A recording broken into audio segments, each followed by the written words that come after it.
The minute that you separate that yourself from that particular, your reality of that, okay, your experience of that, you become, the world of possibilities start to open up. It's a major shift in consciousness. Stepping out of victim consciousness is actually like a requirement. Hi, everyone. Hello, Fati. Welcome to An Honest Look. Good morning, Rick. Yes, it is good morning, and it's a winter wonderland out here in Canada right now. Oh, nice. Yeah, it's kind of cold in New York too. I actually have a little bit of snow on my balcony, like Oh, maybe a couple inches. Yeah, mhm. it's frozen because it's Yeah, very cold now. But yeah, we got a little bit of winter taste finally in mid-January. I know, I know. It took long enough to get here, and of course, just like everything seems to be.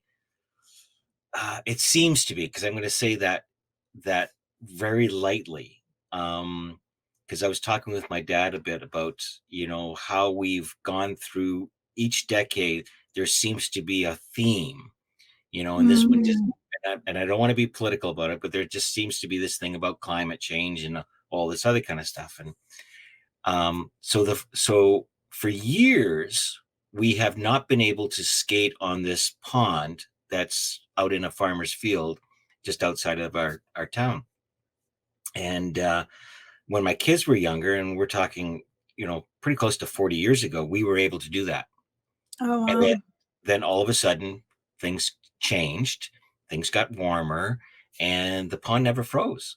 Well, this Mm. year Mother Nature has decided we're going to have this cold, I think they called it the blob. Cold block. Blob, B-L-O-B, blob, come down from the north. And I think you guys got it, and Yeah. it stretched all the way down to Texas, I believe. Yeah, no, And it's freezing everywhere. oh yeah, yeah, Yeah, yeah. So it's like, and considering, at the end of 2023, it was so mild. it was so mild. I mean, I for your measure is the lake. My measure is my birthday because my birthday is mid-December. So I Okay. remember growing up, it was always cold and there was snow sometimes. I'm like, now December is not even like heavy jacket weather. Yeah. It's not like Yeah. I don't even. I have like my fall jacket on, and sometimes it's even. I would say I would go as far as saying sometimes it's been warm on my birthday, right? Yeah. Yeah. So that's my measure. I'm like, yeah, things have changed. Um, but hey, what can we do about it? It's what we, you know, that's what we're living through. Well, and that's kind of where we were talking earlier about what we are going to focus on as far as a theme for the show. But I do find it interesting how things like events like this, like it's snowing right now, and the difference in experiences that people have over it. And it's like some people are just dreading it, and some people are embracing it. And yet when you look out there, it's the same scenery, it's the same thing. And I was describing to you earlier, or I mentioned it to you, that I I love being in this thing called the observer role, where you just sort of just stepping, having that slight separation between the reality and the reality that you're dreaming up, and sort of watching sort of the show going on. And I Well, was, go ahead. it's like the reality that you are so up close to that you can't see anything else, right? Oftentimes that's what all we can see is what's right here, right? In the Right. in the perspective that we have in that moment. Yeah, yeah. It's like being in a movie theater, but you get lost in the fact that you're not the screen. Like, you're not in the screen. You forget that you're actually sitting back in the studio watching the screen. And when you have that sort of ability to sort of separate yourself, and I'm not saying I do that all the time, because you know I I think I think, like, I know crossing the road, I often have to double check to make sure I'm actually seeing what I'm seeing. It's sort of like, okay, there's a car coming, trust that. But, but Yeah, let's just take a little pause on that. Let's just emphasize this, right? Because there's different levels of this, right? And like getting hit by a car can get real, oh yeah, real quick. totally, totally. Like there's a story of two monks. One's the master and one's the student, and the master was sort of saying, "Are you saying that there is no such thing as reality?" And the master takes a 2x4 and hits the young monk on his legs, and of course it's like pain, right? And he says, well, what do you think? Kind of a thing, right? Like there is, and we could debate this too. There is the physical presence of things, Right, right? And so here I am sitting at the coffee pot now. From a complete data point of view, the coffee pot is almost empty. Okay. And now this comes the alternate experiences, the ultimate realities is that, I've found myself going, the coffee pot's half empty. Why did not the coffee pot get refilled? Why do you take the last cup of coffee and not refill it? You're like, okay, so, and I noticed that it's like, oh my goodness, I'm going down I'm going down this particular path, making much more out of this reality of an empty coffee pot. right. And I said, well, what else could it be? And I'm asking myself, what else could this be?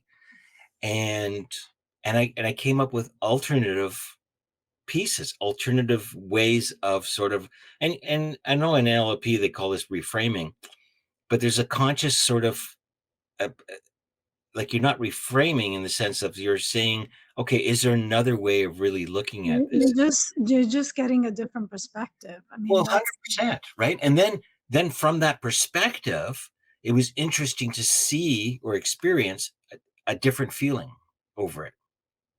really a different level of reality, I right? well, that's how Right. we tend to, at least this is my opinion, and I'd love to hear your side of the story on this. Is we measure our realities, the reality out there, through our feelings. 100%. I Yeah. mean, like I love that you mentioned NLP because a lot of what you're pointing to, a lot of this practice that you've been doing of really getting really reconnected to yourself Yeah. on some level, on many levels, right? Really paying attention to what shows up beyond your intellect, right? So Yes. getting a Yes. feel for what's showing up within you. Um, a lot of this is really bringing you back to being more present and being able to step away from being in the screen, being in the Yeah. movie screen, with your Yeah. face planted there and like analyzing every little pixel that you see up close, right? That's Yeah. basically what we do. We Yeah. obsess over the thing that we're so focused on. So, I mean, the way I like to think of it is we're sitting in front of the movie screen and we actually have a good amount of distance to where we could see the whole picture. But what happens is whenever we focus our attention onto something, it's like this magic zoom that happens Yes. Yeah. where Yeah. that piece of image that we're focused on becomes the only thing that we can see. It just becomes really, really, really close to our faces. And that's all that we can see and obsess over the colors and the way it's put together and how it makes us feel, right? That's very much the rabbit hole that most people live in, right? Yes. That we are wired to live in, right? We obsess over the things that we put our attention onto. Unfortunately, we have this tendency and we've been wired to put our attention onto all these things that we don't like, right? All the things that we fear that may happen, right? So Yes.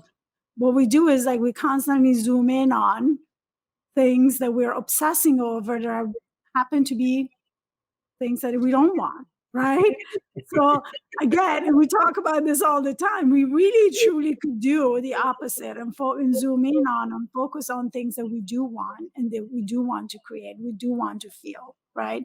But in Yeah. order to even have that insight, in order to even realize that we're doing this, the practice that you're speaking to is essential to that, because there is no way of changing something unless you realize you're doing it, Oh, right? totally. Unless You that have to have awareness is that realization. there. Yeah.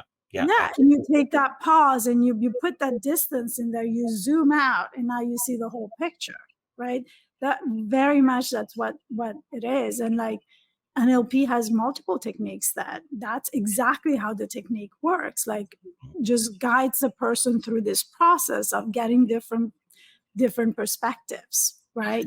Well, and Shifting perspectives. shifting perspectives, and yeah, the first step of all change is, we've said this 1,000 times, I'm sure, or at least 100, because we've had 100 episodes, right? Right. I know, well, more than 100 Well, now. no, more than 100 now. Is awareness, that Right, whole piece of awareness. Now you can't be aware of anything until you have that piece of separation, and it's like, oh, wait a minute, it's like me standing at the coffee pot, right? It's like, oh, I'm aware of this experience happening right now, and I'm also aware that I have control over the remote. And if I right, don't, and if I don't like this particular experience, I can. Now, this is the tricky part, because everybody thinks, well, I can have a better experience. Well, it could be true that you could have a better experience, but I guarantee you, you can have a different experience. And right, my experience is that 9 times out of 10, it seems to be a better experience. Like, and right, that's I'm judging on that, of course, and that's all subjective. But the fact is that you notice a shift in the experience. And and I even wrote about this because I had another similar incident, when I came into my room, over the last several months. Is I have this made bed thing happening, and it's like, oh, okay. half made bad thing. Tell me more. Well, it's in my blog Interesting. too. You'll find it, but it's like this thing about, okay, so like again, altered realities, like the experience, right? The data is, I come into my room and the bed is half made. Mm, Now I can go a gazillion different pathways, right, but it seems like, our habit is to is to at least my habit, and I'm gonna not gonna I don't want to paint a big brush out there, because I'm sure somebody could challenge me on this, but my habit seems to be always to go to the negative side, as if it's something of value in there, right? So it's sort of like, okay, what is the message here, right? It's like, why is there only half a bed? Am I making up the bed wrong? Is this a lesson that I'm supposed to be it's like all these different scenarios are going on with this, over this half. It's just a half made bed, get over it, right? Do your half and forget about it.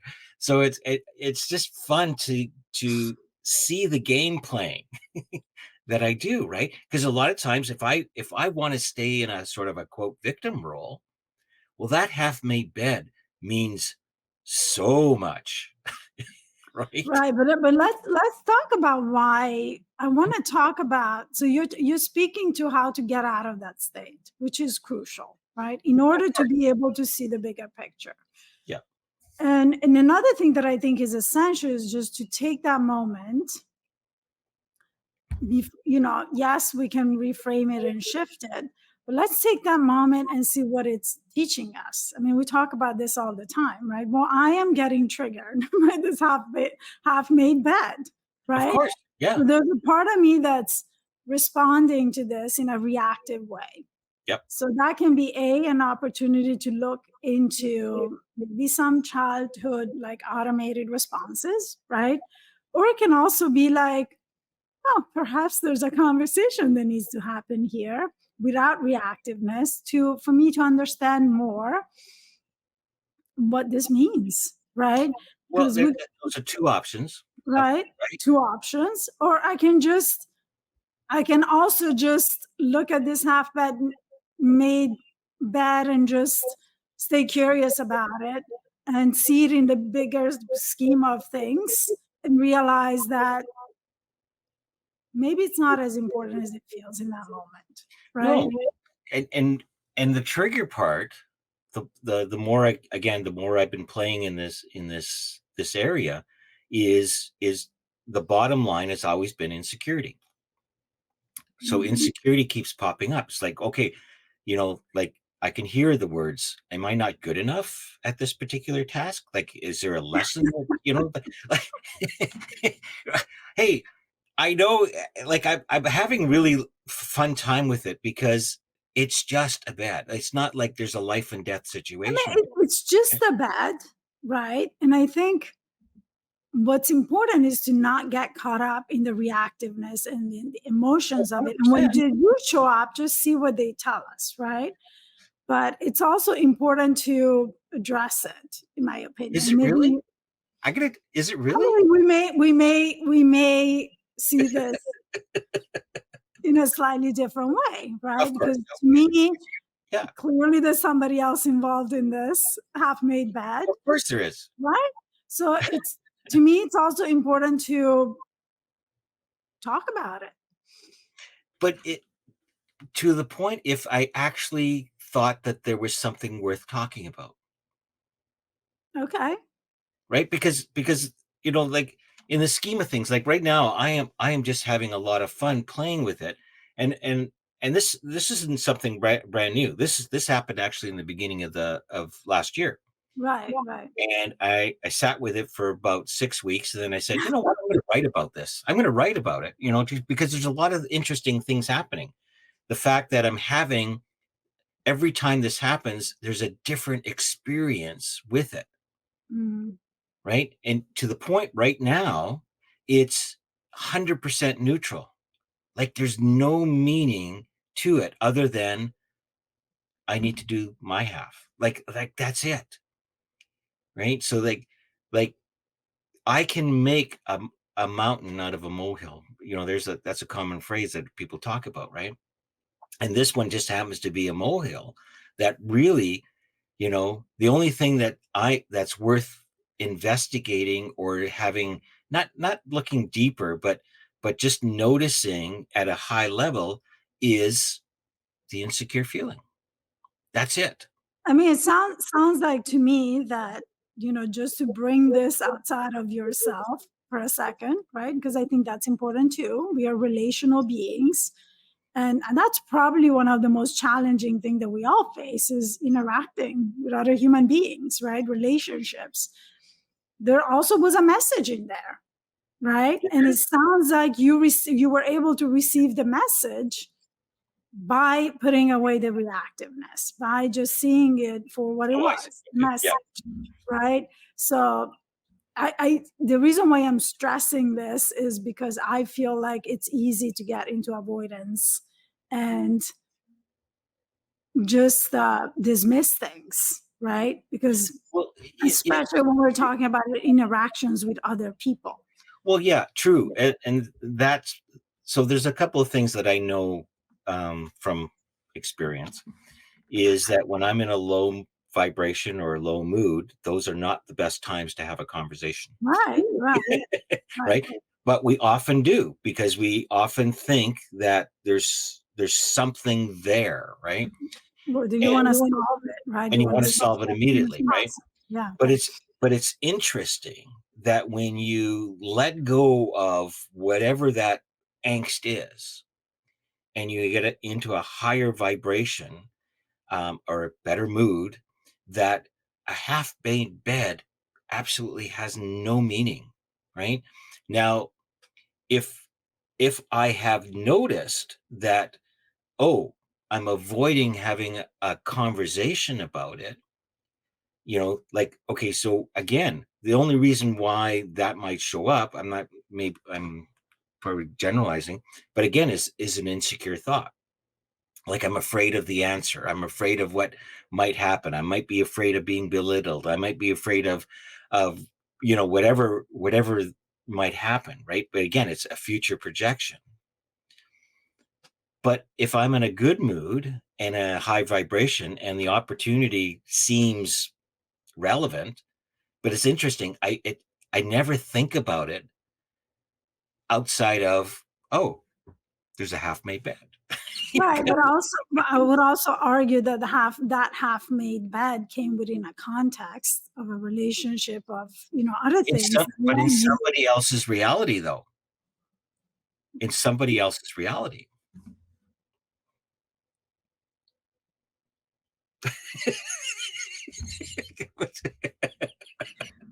Yes and no, right? Somebody else's reality, but when we interact with each other, our realities are coming together. There's got to be a meeting point, right? Well, there There's might got to be. be There places might where be.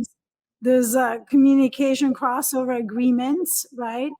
There's a relationship there, right? So what I'm the only thing that I'm arguing is that your ability to receive like not give it the meaning that triggered you, right? Because that's what you're talking about. It's just a half-made bed. You also spoke to the fact that you adjusted your behavior. You just made your half part of the bed, right? Well, yeah, it's either that or leave it half-made. Right. Right. So So somehow those two realities came to communicate with each other without reactiveness. That's what I'm yeah, pointing. no, there's some doing that needs to be done, and that's the Right. part of me just getting back into the flow of life. Like, how many times have you, done dishes and had had a shitty experience doing dishes? And yet other times when I do dishes, it's sort of like, "Oh, I'm doing dishes. Oh, well." It's like, it's still doing dishes, but there's differences in experiences. One seems to be at a low vibration, at a low, like when I'm in a low mood, it just when I notice I'm in a low mood, it doesn't matter what I'm doing, it's tainted everywhere. Like Right. that brush that seems to be spread all over the place, right? And for me, all it's telling me is, you know what? I don't have to have this experience. I can change the channel. Like, I am sitting in the theater watching the show. I'm not part of the show. That kind of, I'm up against the screen, like you were saying. I could focus on the experience, or I can just focus on doing. And when Right. I focus on doing, everything else is immaterial. That's kind of what I'm pointing to. Right. Right. So let's talk about. I want to keep talking about this because I think it's important, right? We're talking about, and I don't want to talk about your specific situation. It sounds like the message was delivered, the bed was made, right? But we always talk about when something happens, right? Let's just really go into someone does something and you notice in yourself a low vibration, but also resistance, right? Sure. Yes, it's true that there's a place of reactiveness. Yep. Yes, it's true that we can see things from a different perspective. But also, what is very true is that sometimes those feelings are trying to tell us something important. Possibly. Now, I can use my own example, right? I think oftentimes I have in my life been used to dismissing those signals, that sense of resistance within myself, or that this doesn't feel good, right? Mhm. And adjusted myself to it, right? So, yeah, I can make all of the adjustments and reframing and shift of perspective within myself. But what I realized was that oftentimes what that was signaling to me was that was toxic behavior that all of my being was rejecting, but my intellect and my wiring was tolerating. And I'm by no means saying this has to do with your story. I'm just, because we're talking about everyday life, right? And relationships and different realities, right? I think Mhm. it's also important to pay attention to what comes up for us and not always make it about ourselves, but realize that that resistance within ourselves is just showing us something that's not good for us sometimes, right? Because toxic relationships exist, right? And they can continue to exist in our lives, and we can continue to have that reaction of resistance and not feeling good inside, and our vibration gets lowered and we get the high road and get a different perspective. But there's also a piece of having to address that I think is really important, right? If I don't want to feel this way around a certain person, right, then something, the doing needs to come in, right? I can do a lot of work within myself in reframing and not being reactive around it. There's some boundaries that need to be set. I know that word is, a little triggering for you sometimes, but that is the only way that you can honor yourself too, right? Well, Uh, yeah, and I'm not talking like when you're more in the observer level, like I've had a very remarkable shift in my relationship with my father, let's just say. Okay. right, right, And I was talking with my coach about this, and he was saying, is what has happened is that every interaction you had up to that one point where you had this realization is I was holding an old picture, right, right? And when I noticed that I was holding the old picture and acting according to the old picture, not to the current reality, right? right, So, and that we have habitually do that. We bring our past into our present, thinking there's value in it, forgetting that this is a new reality. Like, you have a chance of seeing a new reality every single time. You can right, have a new experience with somebody that you've known for many years, right? And and I won't say, like, getting to the details, but me and my dad and my parents were, you know we didn't get along. right, Like, right? and so anyways, and I was caring, and I never noticed this, but I was often, like you said, like, triggers, like, oh, I'm having this conversation, why is he saying that, right? And then I just had this funny realization of an image that I was holding about him, and I was acting according to the image, not according to what the reality was in the moment. right, So it didn't really matter what he was saying or what he was trying to convey to me. It was all filtered through this thing I was holding on to. And the minute I felt that I was holding on to this and I was able to let it go, I saw everything so different. And the conversations shifted from that moment on. right. And I mean, what you're talking about is like so important, right? Because what you're talking about is was seeing that you're reacting to a memory of, or like that All the time. reactiveness comes All the from time. childhood, right? Childhood trauma, whatever it was, Whatever you right? want to label it. Yep. So you're responding to the, let's just label it as trauma. Maybe it's not trauma, but you're responding to something that you have experienced in your past that didn't feel good, right? And who you have in front of you is not that same person, right? So that's your part, right? The other part that I think is really important and really helpful in relationships is to be able to see the other part, right? To see the other side, to see the other perspective, to see But where you see, that person is at, that's what I saw. Exactly right? what you said, but without a Right. conversation. Okay. And I get that. And I get that. At the same time, the point that I want to make is that, like parents are, is a little different, right? Like like anyone in your family, oftentimes those are the trickiest relationships. We can't just get rid of them, right? Well, apparently some people do. Truth be told, I mean, just because you see where someone is coming from, just because you see, um, So where the here's the point. toxic behavior may be coming from, right? And I'm not talking about your Yeah, dad, right? yeah. Just because you see where someone's toxicity may come from, that helps you remove the resentment, helps you remove all the things that you're making about yourself, helps you forgive them, right? Which is liberating for you.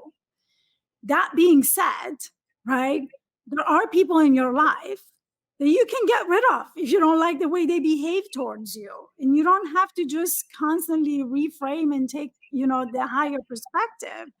I can choose to not be surrounded by someone who behaves in a toxic manner around me. Oh, Maybe it's in a absolutely. specific situation. Maybe it's maybe it's a coworker, maybe it's a boss, maybe it's a neighbor, right? Whatever it is. I mean, when we get in the realm of people that we are connected to by blood, that's a different conversation, right? Well, it is and it isn't, like, because you're pointing towards. I love that we're having this kind of a little bit of a ping pong thing going on, right? Right, right, Because this is a little bit unusual between the two of us sometimes, but because when we're talking about separate realities, right? Like the what's on offer is a new experience, right? So, and this is what I've noticed is that I'm having a whole different experience with my father and with the half-made bed and right, with the coffee pot right, and with the snow that's falling down, right? right, It's it's just fun to notice that, okay, yes, I get triggered. Okay. Like I don't have to go into psychoanalysis. It's good enough for me, and I'm just saying it's good enough for me to notice that there's a separation between what is really happening in front of me, okay, which is just a conversation, just a half-made bed, just a coffee, like whatever, and to notice that, you know what, we all like like everybody around us, 8 billion different separate realities, right? And it's just fun to notice that I'm having one of them, and that one experience can shift so easily and so quickly. And we talked about, the microdosing, the effects, right?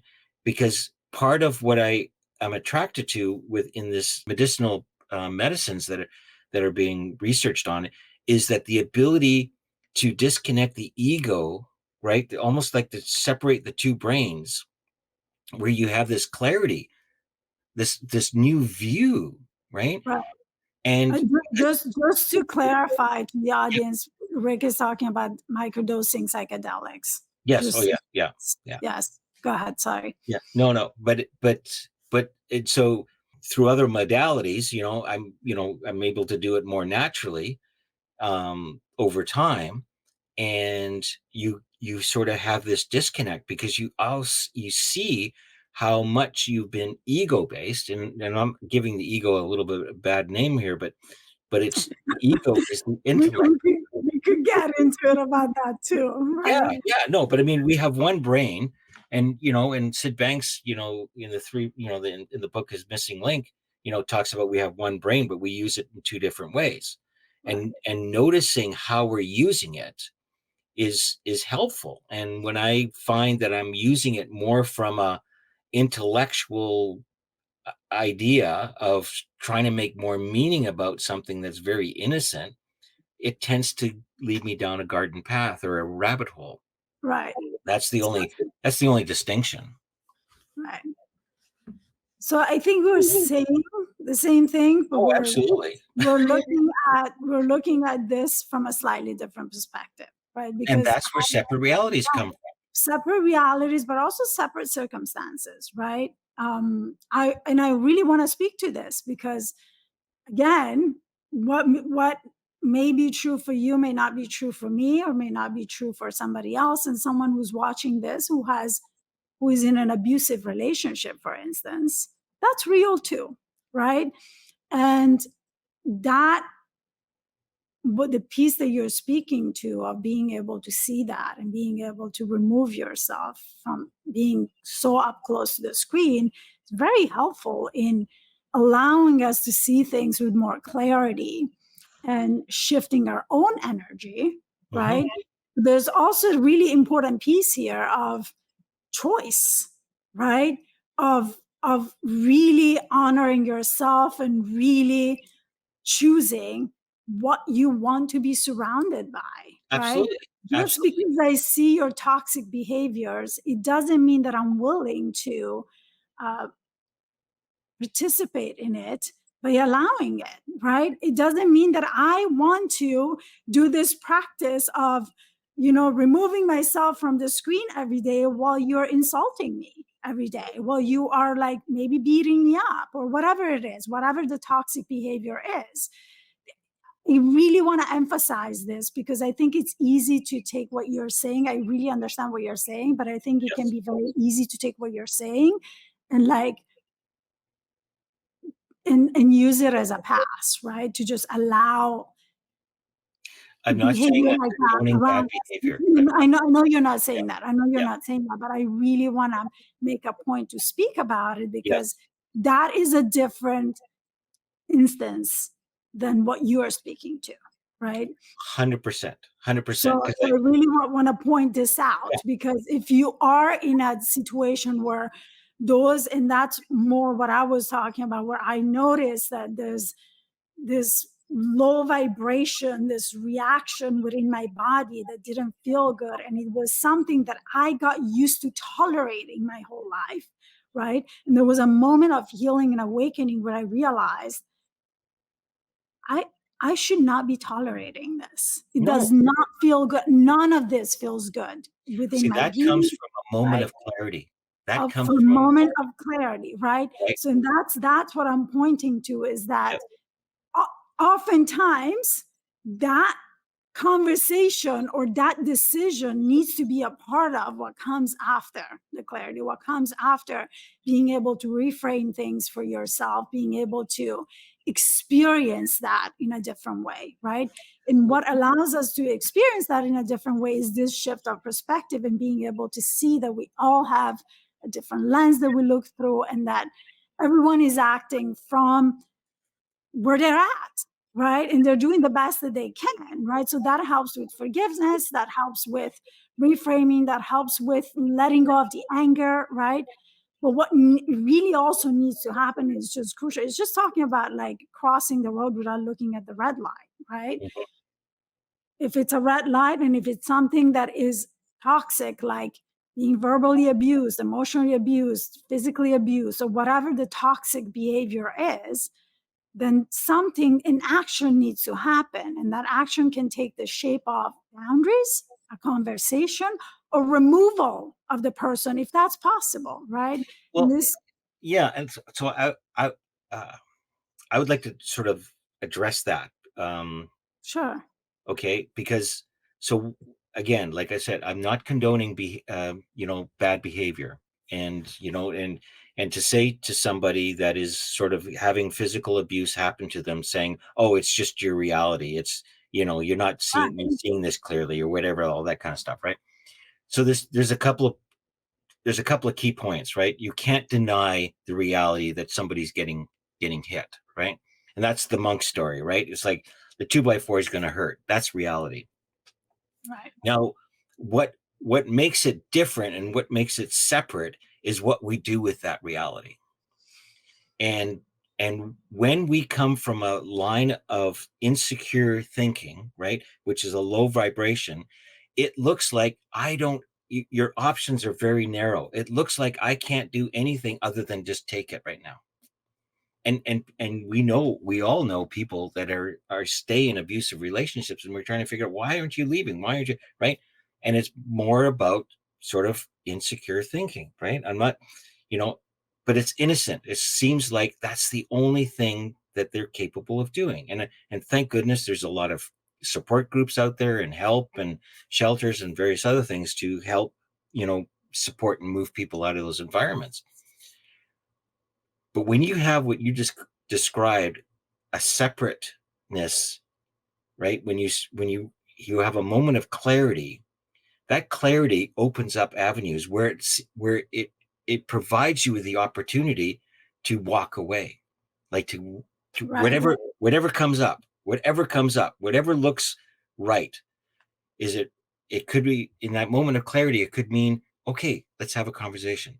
Like in your case, the moment of clarity was just make your side of the bed, right? That's it. It's not somebody else's moment of clarity. That may mean I've been tolerating something that it should not be tolerated. It It's could be. toxic for me. Absolutely. It's It's all it's separate. There's no yeah, rules to it. it's detrimental to my life, right?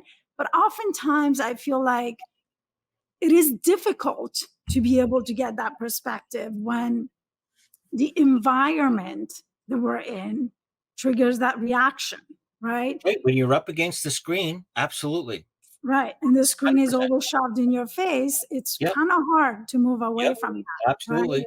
Absolutely. And the only way that you're gonna even be able to see that, and I, and I will use my example. I mean, I found myself at some point really getting this perspective, right? This really high level perspective on what my life had been like, and realizing that I took part in that toxic behavior in the form of tolerating it, justifying it, um, really not seeing it, right? Nope. Because I was used to it, right? Yeah. So that is called codependency. For anyone that doesn't know, that's called codependency because we learn ways to cope. We learn ways to survive any situation that we're in. And oftentimes, when those situations were formed in childhood, that's the only way you learn to survive that situation, Yeah. right? Because that's the only thing you can do, right? Yeah. That's the only ability you have at that age, at that point of your life. But what happens is that that forms who you are. That becomes who you are. That becomes the way you um, interact with that type of behavior that now is familiar, right?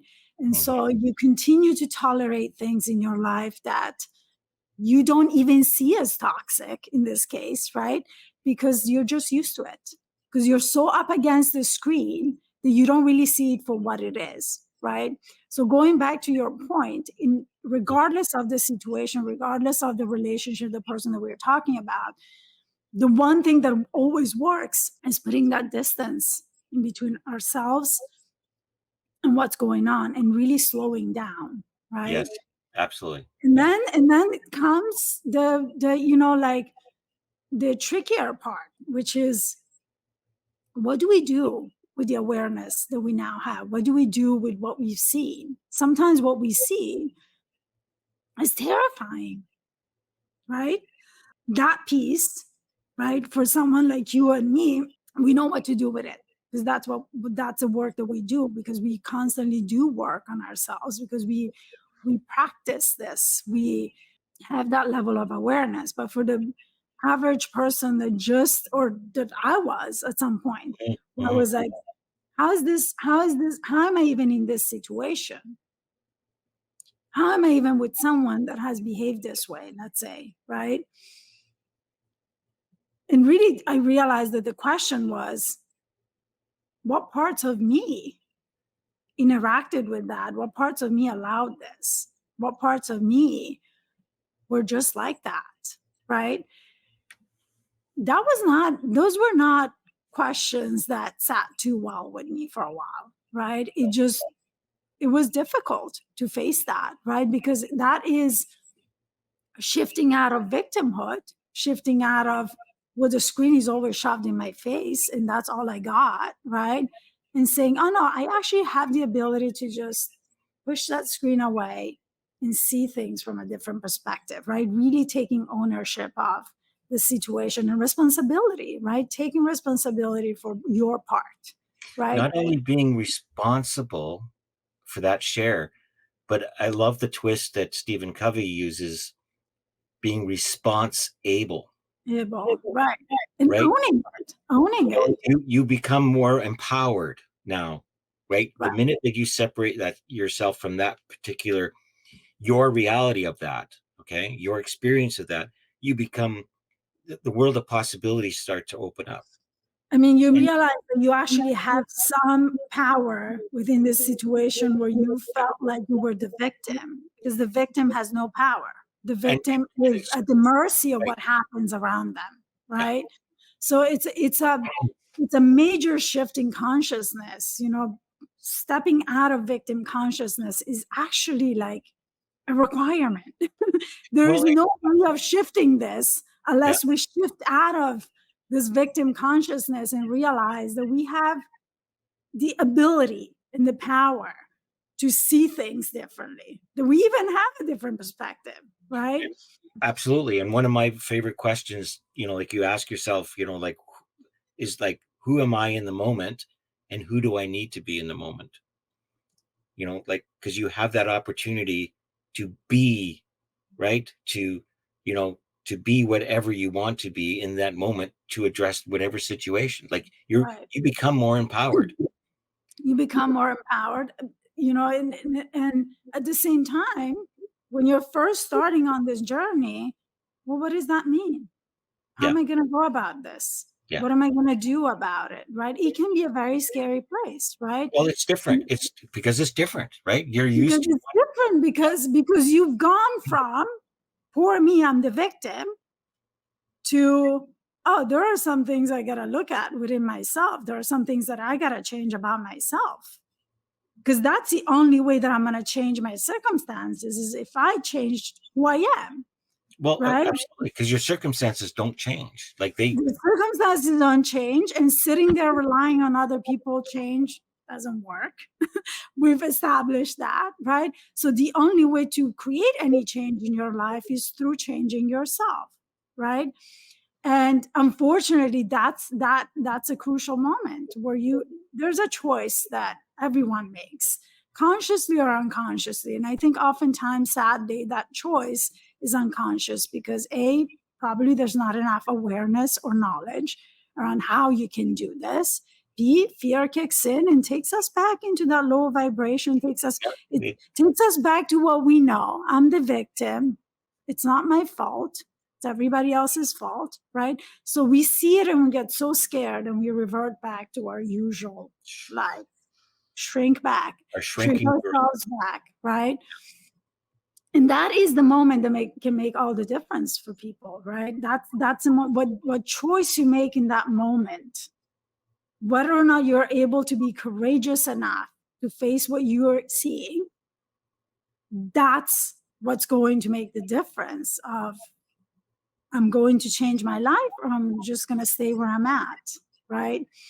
And the thing that I just want to speak to is that I spent a really long amount of time feeling and believing and thinking that I just needed to rely on myself to have that courage. It all had to come from me, and that somehow I was going to get a grand prize or a medal for doing it all on my own.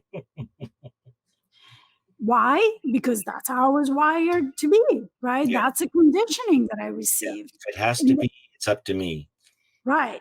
And you know what? Looking back years later, I can say, had I seen sooner this other perspective that raising your hand and asking for help and support is only going to fast track that process, Mhm. I would have gone through it much faster, much easier, right? But that's not where I was at, right? And I wish that I had heard someone say the things that I'm saying, because it would have triggered that curiosity in me. It would have made me think about it differently, Yeah, right? yeah, So yeah, just to, like when we get a little philosophical like this, I like to bring it down to, like everyday life, and the person that maybe doesn't have the ability to sit back and, like put that distance between themselves and really look at, because that, what you're talking about is very much like, i I am seeing that I'm just looking through one specific lens, and that's what I'm experiencing. Therefore, I can change that lens anytime, right? But your ability to do that, it's directly connected to your ability to take ownership of that, to hmm. see Oh yeah. yourself Oh, absolutely. as Yeah, the empowered person that can shift that. yeah. That's not necessarily where most people are, No, right? That's no. not Okay. I necessarily mean, where we all start. Absolutely, absolutely. So it's, and if this has sparked an interest in anybody that's listening, and if you want to have a further conversation about this with either one of us, please reach out. You know, um, there's something there, and I hope there was some tidbits or something that you heard that will be helpful. Um, because there is a thing called separate realities. Right. Period. Right. I mean, both of us, and It's call them all separate perspectives, whatever realities. you want to call it, right? But it is fun, and it can be it we call it the work, we call it all sorts of different things. Um, I'm just finding it more and more interesting as I get a feel for it, Right. and and it's helping me navigate through a lot of different storms and various other things. Some people say, like, how can you be so calm? Why are you so calm all the time? Like, is there another way? Kind of thing. Right. You know, I mean, if you're talking about separate realities, I mean, like billions of separate realities. absolutely. There's many separate realities within ourselves, right? Just we're somewhat, and I'm going to use the word trapped, not trapped, but we are in this body Yep. looking out. I'm not in your body looking at what you're looking at. No, You're looking at me, you're right? you're looking at me. Right. So that's already two different realities right there within the same Yeah. circumstance, within the same moment, Yeah. right?